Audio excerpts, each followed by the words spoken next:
Hey everybody, welcome back to the K2N Online Paddle School. We are back here on YouTube, and this week we're going to talk about more exercises to help with your paddling. Last week we covered some exercises that help you use your whole body in the gym setting. Most conventional exercises in the gym keep the body very square. We have bench press and pull up and squats and deadlifts. When we keep the body square, the shoulders are side by side and we operate without any rotation. For many paddlers, it is a struggle to use their hips and open up their whole body for big, fluid, and functional movement.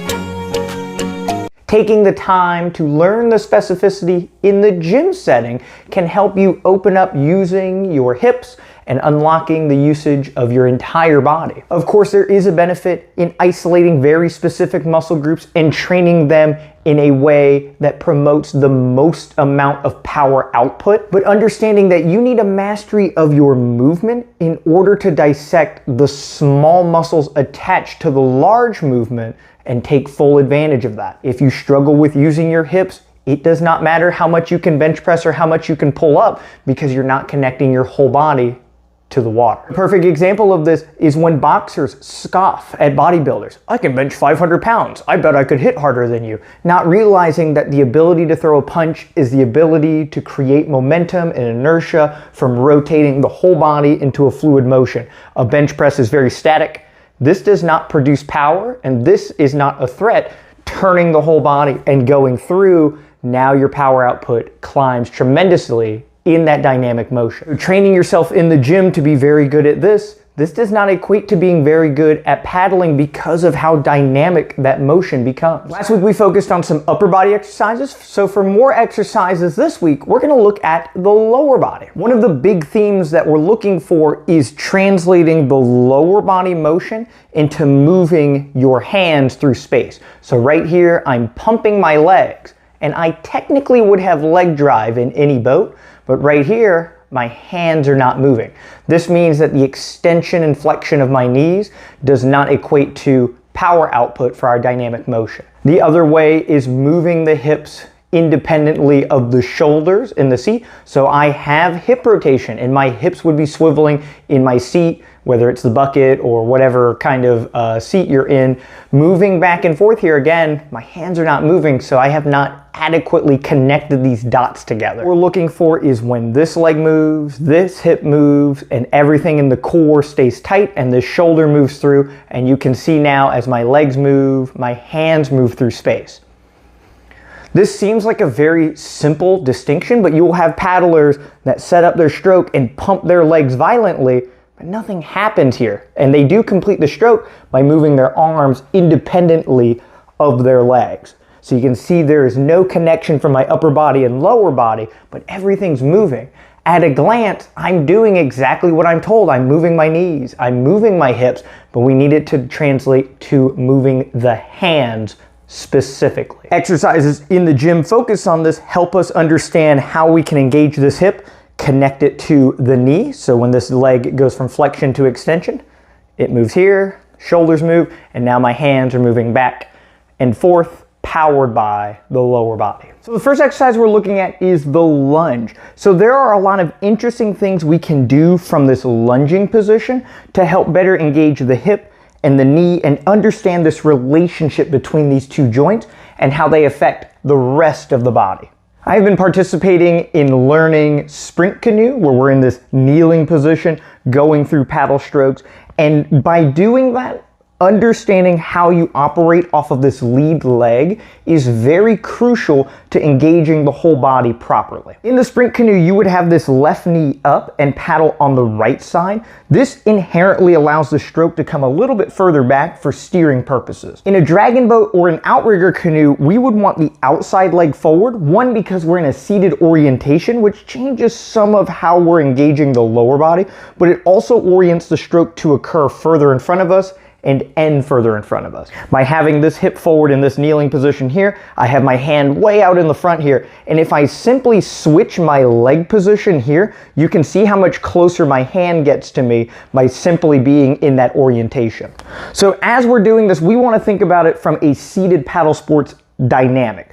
We're going to have the right leg forward and thinking about the orientation of a right side paddle stroke. If you're a sprint canoeer and you are on the K2N Online Paddle School, I really appreciate it, but I'm the one that needs some help for that. So please send me a message. For the rest of us, let's get to it. So a lunge can inherently be very square. My shoulders are facing forward, my hips are facing forward, and if I push this leg into the ground and extend my knee, I'm going to come straight up and straight down, right? So it's a very square exercise. What we're trying to learn here is utilizing this lead leg in order to power the hip on the same side in order to create rotational forces. Even if I'm in this position here, when I extend this leg straight, it is going to push into my hip and turn me, right? So you can see I have this rotational force occurring here. So just being in this kneeling position and doing this, feel this leg extending to move the hip, push into the knee to go forward. This hip is forward, it goes back, right? And we're coming back and forth. And you see how much rotation I can get from this relationship. So one of the mistakes here would be pushing this leg straight, and you can see how I don't rotate because I'm not using this extension to move the hip properly. So right here, I'm doing what that guy said online. I'm straightening my leg out, but I'm not looking like him. What we want to think about is pushing this hip into this knee, right? What's allowing this knee to come forward is my hip coming forward, and I turn towards the camera here, right? Now these two joints are very connected to each other. I can feel my quadricep engage as I lean forward here. Now that they're connected, when this leg extends, the hip has to move in relationship with it. You can see I start moving back, and now that they're connected, I'm facing away from the camera here. If I push my hip into my knee, I'm facing you because I've rotated. Now when I push back, my knee extending is pushing that side of my hip back and my whole body follows. What happens when I'm oriented like this and I straighten my leg out, I haven't moved my hip forward into this knee. So I've not made that connection and I've not connected these two dots. There's a little bit of space here and that space can be filled by this leg extending and I don't rotate. If I simply turn into it, now I've connected these joints, I extend this leg, and now I've created this rotation. Now when my leg extends, my hands are moving through space tremendously here. So exercise orientation wise, right? When we push forward here, I can push off of this leg and lift my body up. The weight of my body is on my quadricep and I'm loading this leg and working this muscle. And as I do that, I stand and rotate into the motion. I descend and I turn my hip into this knee. Now when I stand, I push and I turn and I'm coming back and forth. This properly executes leg drive. When the leg extends, it creates enough force to rotate my hips and literally lift my entire torso off of the ground as I go through this extension here, coming back and forth. So doing lunges to work this muscle specifically is one part of the equation. I can put a barbell back here and I can just come straight up and down and I'm doing lunges like a champ. But in dynamic sports, right, we need this to do a very specific thing and we need it to create rotation as we're coming through the motion. It is extending to lift and push my body weight, but to also move this hip properly and allow me to rotate into this motion. Even in the OC1 or in the Surfski where you have both feet in front of you and not one leg, this is still an excellent exercise to move your hips into your lead leg. When you paddle on the right side, even in the Surfski and Outrigger Canoe, your lead leg is going to be that outside leg closest to the water. Feeling the ability to push that hip into that knee to connect the dots and allow a meaningful change to occur as we're extending the leg to incorporate the hip into the motion. This is a lot of repetitions that help solidify the entire point of this mechanic occurring. So the last exercise that we're going to go through is called hip airplane. So I wanted to incorporate one that was relatively difficult, and there's all kind of modifications that you can do for this. The primary one is the balance aspect. So holding onto something, having your opposite foot touch the ground. These are things that you may see me doing as I'm demonstrating this, just to help with the overall balance. That's one of the main reasons that I enjoy this exercise, is because there is a balance demand that you can replicate on land. Helps fire your nervous system and helps prepare you, especially if you're in a surf ski or if you're paddling something that has inherent instability. So we take the idea of having the lead leg and we push it to the extreme, right? So we tilt forward and we're on one leg. The opposite leg is going to be up in the air here. Hip airplanes is going to be tilting your hips back and forth like so, right? So this is like the easiest variation of it, where I'm slightly leaned forward and I'm moving my hip forward into my leg. My opposite side of the hip comes forward and I go back and forth. What makes it a hip airplane is having the arms out to the side and rotating. You can see my hand comes to the front, rotating, hand comes to the front, and coming back and forth, right? And feeling this relationship of the hips, moving the shoulders, and then moving the hands ultimately back and forth. You're not speed skating where you tilt forward and you have your hands going side to side like this, right? It is not the end goal of moving your hands, right? The end goal is moving your hips into the motion. So the next evolution of this is loading the leg and unloading the leg. So as I do this, I can tilt my hips back and forth without my knee moving so much, right? So what I'm gonna do here is, as I tilt my hip forward, I'm gonna try and connect my hip to my knee, just like when the lunge position, connecting the dots here. So as I go forward, my knee pushes forward, my hip is jammed into it, and then as I extend my leg, my hip is gonna go back. Then I'm gonna come forward, I'm gonna load this lead leg. All my weight is literally on this leg. My quadricep is firing to hold this position. Then when I extend the leg straight, my hips are gonna move and I'm gonna go back and forth.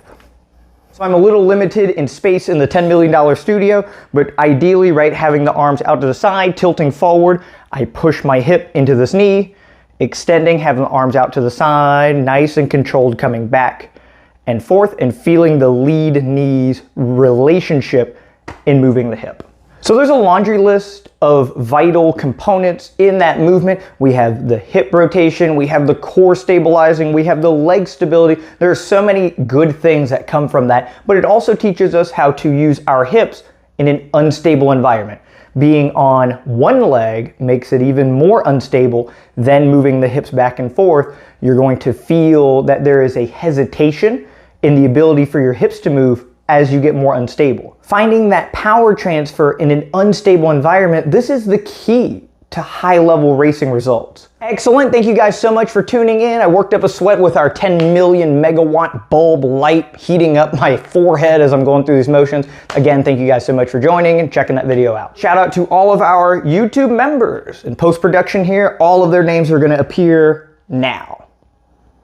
Big thank you to everybody signed up here on the YouTube membership. It's $2.99, shows a little bit of support for the K2N Online Paddle School on the YouTube side. If you are interested in more depth at-home exercises, we have these plus more. We have posture and mobility and stability and movement and performance for Outrigger Canoe and Surfski, and I'll do it for stand-up paddleboard if anybody emails me asking. Hundreds of exercises, hundreds of stretches, all to open up the ability for you to use your whole body. So if you're interested in that, as well as technique videos, drills on the water, downwind 101, race tactics, steering in OC6, you name it, we have a video library dedicated to those topics and more on the K2NOnlinePaddleSchool.com. If you're interested in structured on-the-water workout plans, individualized for your specific goals, check out the online school and sign up for the training plan program. Don't forget to tune in here for the next episode of The Paddle Pursuit. You can also find that on Spotify and Apple. Excellent. Thank you all so much for tuning in. Don't forget to subscribe if you haven't already, and we'll see you all next week for our next paddle tip video.